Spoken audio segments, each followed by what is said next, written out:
playing the music and things of that nature. Going to the concert, buying tickets for the concert. Yep, yep. You know, that's all I can make a quick point too. Okay, and that's another thing too, you know, especially us talking about humility, and I'm just thinking about, you know, it's me, you know, men seeing this too, you know. So one thing you got to put in your mind and your spirit too is, just because you see men, you know, maybe standing bold, you know, on the highways and the hedges, man, highways and byways, you gotta understand, we don't walk around 24/7 in camp mode, man.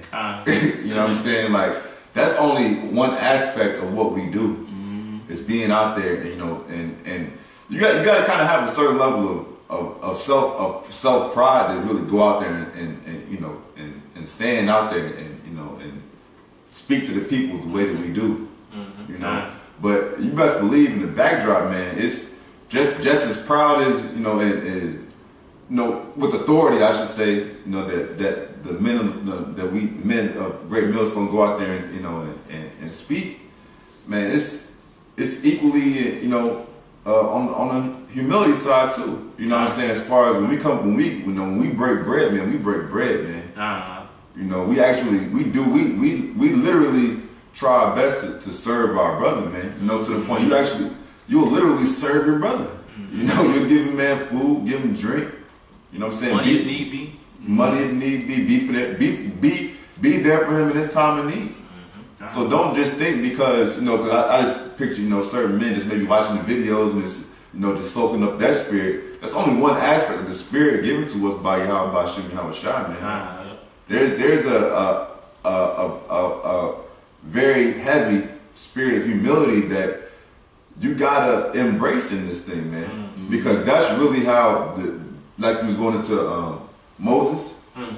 You know, when the Most High sees that spirit in you, he's like, yeah, man, this man's worthy, man, of more knowledge and understanding, man.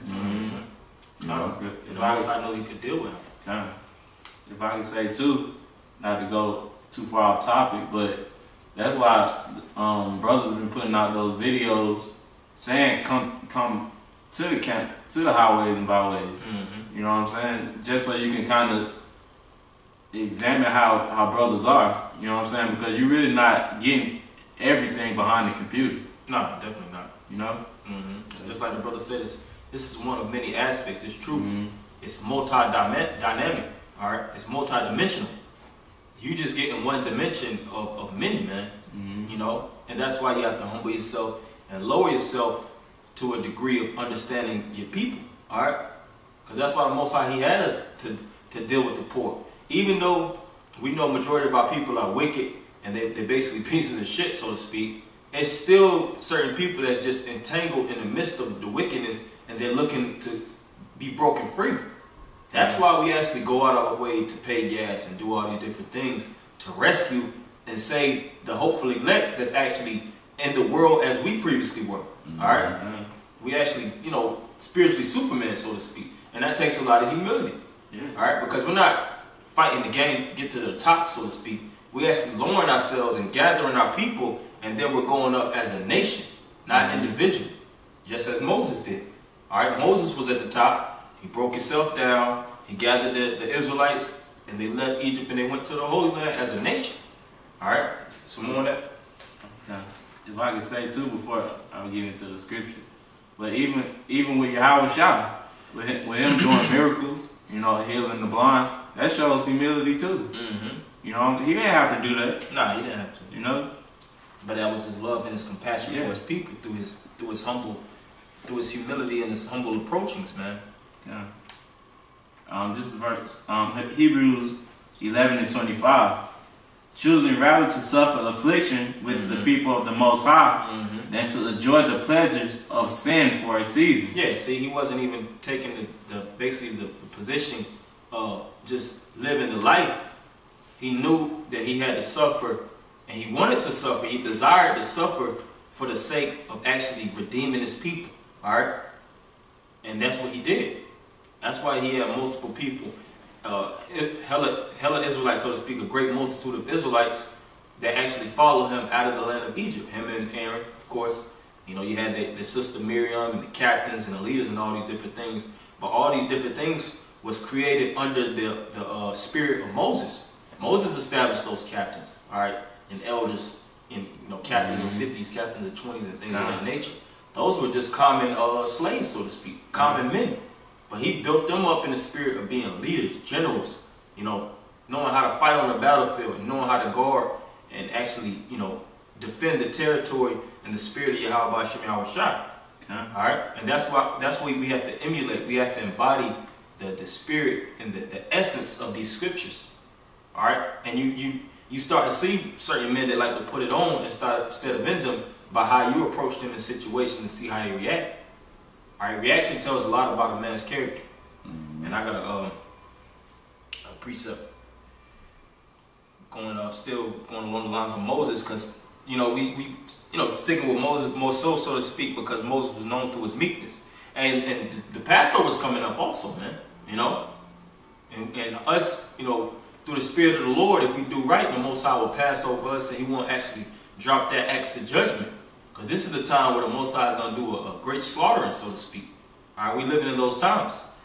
All right, Sirach 45:1, and he brought out of him a merciful man, which found favor in the sight of all flesh, even Moses, beloved of the Most High men, whose memorial is blessed. So even Moses' memorial, after he died, his name is still held in high regard due to the fact of what he did. If he would have just stayed in Pharaoh's house, it would have just been another, somebody in the position of Pharaoh, or somebody in a joint positioning. It's not that highly written of as a testimony. His testimony is more glorified due to the fact of what he did, the feats that he actually and the bouts that he actually went through to actually get his gain the success of his people. All right, because if he would have actually kept along those lines, that would have been still really, according to the Israelites, so to speak, that's an act worthy of treason, man. You're not going to take care of your people and try to actually help him and get your people on the rise. And I'm pretty sure if he would have done that, he would have been basically doing the Egyptian customs, serving other powers, engaging in all that witchcraft and idolatry, as Janus and Jambres. All right, verse 2. He made him like to the glorious saints and magnified him, so that his enemies stood in fear of him. By his words he caused the wonders to cease, and he made him glorious in the sight of kings, and gave him a commandment for his people. So all these different things the Most High was dealing with Moses in a high and glorious way, due to the fact that he listened, man. And he was very compassionate, and he wanted to get his people somewhere. All right, he's seen his people being beaten down and being broken down by the Egyptians. As of today, we see our people getting beat down by the so-called white men in the streets, locked up unjustly, sentenced to these long prison sentences and things of that nature. All right, and we're fighting to get out of this condition, really, as a nation, man. We want this whole system to be broken up so that we could be restored in the kingdom of heaven, and all peace will be established. All right, because it's actually, we suffering. All right, our people suffering. And if you have a high connection with your people, you actually could feel the sufferings of your people through you, man. That's how Moses was. He sanctified, let me read that part of it. And gave him a commandment for his people, and showed him part of his glory. He sanctified him in his faithfulness and meekness. So that's how he was made holy, through his faithfulness and his meekness, his humility. And chose him out of all men, because he was known to be more meek than all men on the earth. And that's why the Most High even endowed him with blessings, miracles to perform through his spirit, so to speak. All right, he allowed him to actually carry the 613 laws, statutes, and commandments, and be a friend, see the Most High eye to eye, so to speak. All right, all through Moses' meekness, and he knew that Moses wasn't going to take these things and make himself as a deity. You would have a lot of niggas that would be in a position of Moses, and they'll split the Red Sea, and they be like, how you did that, Moses? Hey, you know a nigga, hey, I got way more coming, man. Just don't worry about it, man. Popping collars. Yeah, shit, you know how I do, man. I raised that staff so high, man. Yeah. But that's a nigga for you. That's that pride, man. Yeah. Moses, he always gave honor unto the Most High. Yahawashi, he always gave honor unto the Most High. When he did those miracles and things of that nature, what he said, that it's not by my power, but the Father, glory in the Father that is in heaven. All right, because the praises ultimately go up top, you know.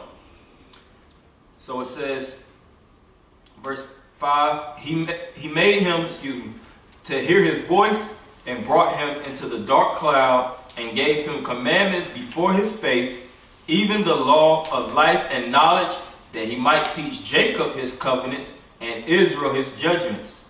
And that's showing you that the Spirit is only for Israelites, all right? And that's our people. That's the ones that Yahawashi was speaking about. Blessed are the meek, blessed are the poor, for ye shall inherit the earth, for ye shall have everlasting life, and all those different things of that nature.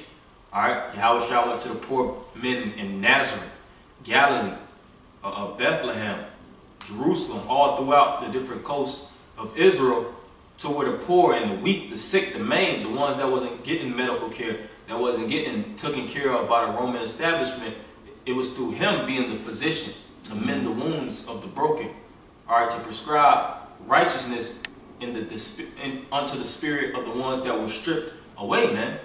So that's the same job as us that we have to partake in, and that we have to, you know, look forward to taking, so to speak. And going back to the steps, but you have to critique yourself, you have to humble yourself, all right, you have to examine yourself, and you have to be reasonable, all right, dealing with men above you, dealing with men under you. You know, this isn't a thing of tyranny. This isn't a thing of you got a position, so you want to just put the foot on the neck of the next man and you know, break him down. Nah, that's not how we roll here, man. We're looking to grow to be a nation full of kings and priests, judges, ministers, and righteous men, all under the spirit and rule of Yahawashi. All right, that's what it's about. Everybody should have the spirit of being aligned as one, gathering ourselves in one unity, so to speak. And of course, with all nations, you have hierarchy. You know, a judge and a priest. Even though the scriptures say we're a nation full of kings and priests aren't on the same. They don't have the same dynamic basis, so to speak. It's a hierarchy. One position is esteemed above the next. But nonetheless, we still have to have honor amongst one another. That's why even kings, a lot of kings back in medieval times and things of that nature, what would they call each other? Your eminence, all right, your majesty, your highness. And you would have one man call him your eminence, they would call him your highness, because they got a respect and they got honor for one another's position in the spirit. All right, so we have to think, and we have to actually have that same, associate ourselves in the same likeness and in the same respect for one another. You have anything? If not, we'll go ahead. You have something? You go ahead. Matter of fact, what was that? Second Chronicles 12 and 12? No, I still got that one to read. Okay, read that, and then you can close with that. Okay. Second Chronicles 12 and 12. And when he humbled himself. Can you go a verse up? Okay. Second Chronicles 12 and 11. And when the king entered into the house of the Lord. So we dealing with the king here. All right. Somebody in a high position. All right. Probably has slaves, riches, and you know, dominance as far as the eye can see. He's in a position of nobility. Keep going. The guard came and fed them. Keep going. And brought them again into the guard chamber. Keep going. Verse 12. And when he humbled himself. And this is, if I'm not mistaken, this is the king. And when he humbled himself, so as a king, humility is key. Keep going. The wrath of the Lord turned from him, that he would not destroy him altogether. See that? The wrath of the Lord turned from him, that he would not destroy him altogether, due to the fact of what? Him humbling himself. Humility, lowering himself. All right. Even though he was at the top, he dealt with gold, he dealt with silver exchange, he dealt with slaves, he dealt with you know, ports of riches and all these different things. All these things come with the territory of the king. All right, chambers. All right, agriculture, all these military. He's over all these things. But he humbled himself under the spirit of the Most High, which is the greater king of all. All right, the King of Kings, the Lord of Lords. All right, he didn't say, well, you know, I'm above the Most High. You know. there's no king but me, there's no God but me on earth, so to speak. Where's the God that I don't see any God? I see this crown on my head. He didn't come with that approach.